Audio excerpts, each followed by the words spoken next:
Imagina un vasto imperio celestial, donde la armonía y el orden reinan supremos, hasta que una voz surge, desafiante, en el corazón de este reino perfecto. Lucifer, el brillante y poderoso soberano del sistema, decide rebelarse contra la mismísima autoridad del universo, lanzando una insurrección que sacudirá los cimientos de la creación.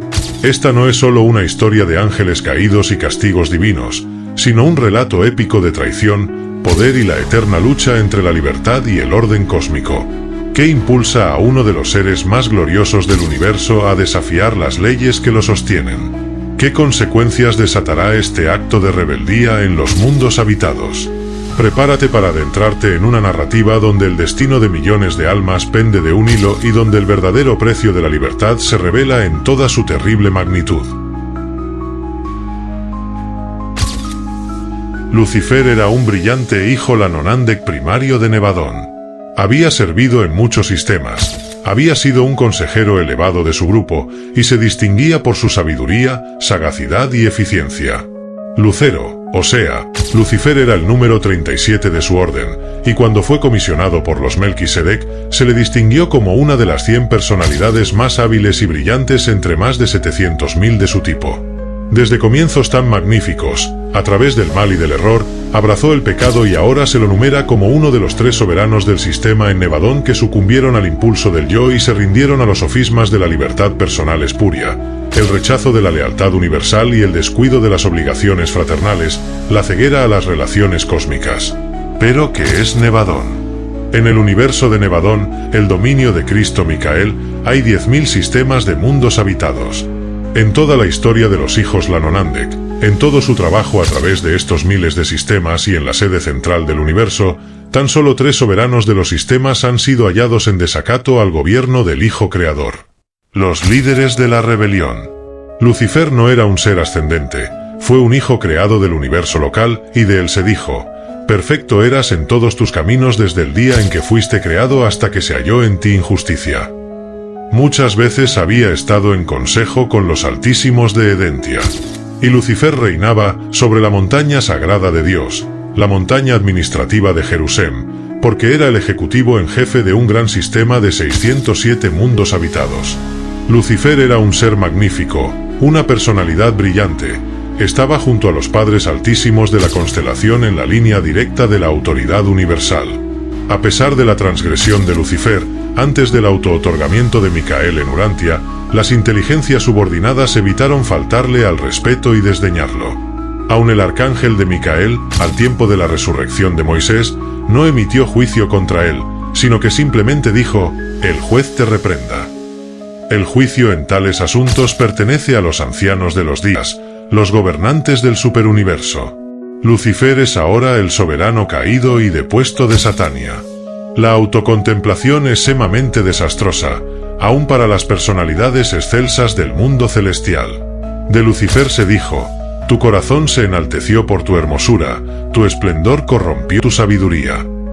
Vuestro antiguo profeta vio este triste estado cuando escribió: ¿cómo caíste de los cielos, oh Lucero, hijo de la mañana? ¿Cómo has sido derribado, tú que te atreviste a confundir a los mundos? Muy poco se oyó acerca de Lucifer en Urantia debido al hecho de que asignó a su primer ayudante, Satanás, para abogar por su causa en vuestro planeta. Satanás formaba parte del mismo grupo primario de Lanonandek, pero no había actuado nunca como soberano del sistema. Participó plenamente en la insurrección de Lucifer. El diablo no es sino Caligastia, el príncipe planetario depuesto de Urantia y un hijo de la orden secundaria de Lanonandek. Cuando Micael estaba en Urantia en la carne, Lucifer, Satanás y Caligastia se aliaron para precipitar el fracaso de la misión de autootorgamiento. Pero claramente fracasaron. Abadón era el jefe del séquito de Caligastia. Siguió a su jefe en la rebelión y desde entonces ha actuado como jefe ejecutivo de los rebeldes de Urantia. Belcebú era el líder de los seres intermedios desleales que se aliaron con las fuerzas del traicionero Caligastia. El dragón se volvió finalmente la representación simbólica de todos estos personajes malvados. Cuando triunfó Micael, Gabriel bajó de Salvinton y encadenó al dragón, todos los líderes rebeldes, por una edad. De los rebeldes seráficos de Jerusalén se ha escrito: y a los ángeles que no mantuvieron su estado primario sino que abandonaron su propia morada, aseguró con fuertes cadenas de oscuridad hasta el juicio del gran día. Las causas de la rebelión. Lucifer y su primer asistente, Satanás, habían reinado en Jerusalén por más de 500.000 años cuando en su corazón comenzaron a alinearse contra el Padre Universal y su hijo Micael, por entonces vicegerente. No existían en el sistema de Satania condiciones peculiares o especiales que sugiriesen o favoreciesen la rebelión. Creemos que la idea se originó y formó en la mente de Lucifer, y que pudo haber instigado dicha rebelión sin importar dónde estuviera estacionado. Lucifer anunció primero sus planes a Satanás, pero se requirieron varios meses para que éste se convirtiera a las teorías rebeldes, se volvió un defensor atrevido y entusiasta de la autoaserción y libertad. Nadie jamás le sugirió a Lucifer la idea de una rebelión. La idea de la autoaserción, en oposición a la voluntad de Micael y a los planes del Padre Universal, tal como los presentaba Micael, tuvo origen en su propia mente. Sus relaciones con el Hijo Creador habían sido íntimas y siempre cordiales. En ningún momento antes de la exaltación de su propia mente expresó Lucifer abiertamente falta de satisfacción respecto de la administración del universo. A pesar de su silencio, por más de 100 años del tiempo estándar, la unión de los días en Salvington había estado reflectivando a Ubersa que no reinaba completamente la paz en la mente de Lucifer. Esta información también fue comunicada al Hijo Creador y a los padres de la constelación de Norlatiadec. A lo largo de este periodo Lucifer se volvió cada vez más crítico del plan total de la administración universal, pero siempre profesó lealtad sincera a los gobernantes supremos. Su primera deslealtad abierta se manifestó con motivo de una visita de Gabriel a Jerusalén, apenas unos pocos días antes de la proclamación abierta de la Declaración Luciferina de Libertad. Gabriel tan profundamente se impresionó por la certidumbre de una ruptura próxima que se dirigió directamente a Edentia para conferenciar con los padres de la constelación sobre las medidas a emplear en el caso de una rebelión abierta. Es muy difícil señalar la causa o las causas exactas que finalmente culminaron en la rebelión de Lucifer. Tan solo estamos seguros de una cosa, y eso es, sean cuales fueren estos comienzos, tuvieron origen en la mente de Lucifer. Debe haber existido una vanagloria del yo que se alimentó hasta el punto del autoengaño, de modo que Lucifer, durante un periodo, verdaderamente se convenció de que su idea rebelde realmente redundaría en el bien del sistema, si no del universo entero. Para cuando sus planes ya le habían llevado al desencanto, sin duda estaba demasiado metido como para que su orgullo original y dañino le permitiese detenerse. En algún momento durante esta experiencia se volvió insincero, y el mal evolucionó en pecado deliberado y volitivo. El hecho de que así fuese comprueba por la conducta subsiguiente de este brillante ejecutivo. Durante mucho tiempo se le ofreció la oportunidad de arrepentirse, pero tan solo algunos de sus subordinados aceptaron la misericordia ofrecida. El fiel de los días de Edentia, por solicitud de los padres de la constelación, presentó personalmente el plan de Micael para la salvación de estos rebeldes flagrantes, pero la misericordia del Hijo Creador fue siempre rechazada y rechazada con desprecio y desdén cada vez mayores. El manifiesto de Lucifer. Cualesquiera hayan sido los orígenes primeros de la desazón en los corazones de Lucifer y Satanás, la explosión final tomó la forma de la Declaración Luciferina de Libertad. La causa de los rebeldes se expresó bajo 3 encabezamientos. La realidad del Padre Universal. Lucifer alegaba que el Padre Universal en realidad no existía, que la gravedad física y la energía espacial eran inherentes al universo, y que el Padre era un mito inventado por los hijos paradisiacos con el objeto de retener el gobierno de los universos en el nombre del Padre. Negó que la personalidad fuera un don del Padre Universal. Aún sugirió que los finalistas estaban en confabulación con los hijos paradisiacos para imponer el fraude sobre toda la creación, puesto que nunca volvían trayendo una idea muy clara de la personalidad auténtica del Padre tal como se la discierne en el paraíso. Confundió reverencia por ignorancia. La acusación era enorme, terrible y blasfema. Fue este ataque velado contra los finalistas el que sin duda influyó sobre los ciudadanos ascendentes por entonces en Jerusalén para que estos permanecieran firmes y se mantuvieran constantes en su resistencia a todas las propuestas rebeldes. El gobierno universal del Hijo Creador, Micael. Lucifer sostenía que los sistemas locales debían de ser autónomos. Protestó contra el derecho de Micael, el Hijo Creador, a la soberanía de Nevadón en nombre de un hipotético padre paradisiaco y la exigencia de que todas las personalidades reconocieran su lealtad a este padre invisible. Afirmó que el entero plan de adoración era un esquema sagaz para agrandar a los hijos paradisiacos. Estaba dispuesto a reconocer a Micael como su padre creador, pero no como su dios y gobernante legítimo. Atacó con gran amargura el derecho de los ancianos de los días, potentados extranjeros, de interferir en los asuntos de los sistemas y universos locales. Denunció estos gobernantes como tiranos y usurpadores. Exhortó a sus seguidores a que creyeran que ninguno de estos gobernantes podía hacer nada para interferir en la operación de la autonomía completa si los hombres y los ángeles tenían el valor de afirmarse a sí mismos y reclamar atrevidamente sus derechos. Sostenía que se podía impedir a los ejecutores de los ancianos de los días actuar en los sistemas locales si los seres nativos se atrevían a afirmar su propia independencia.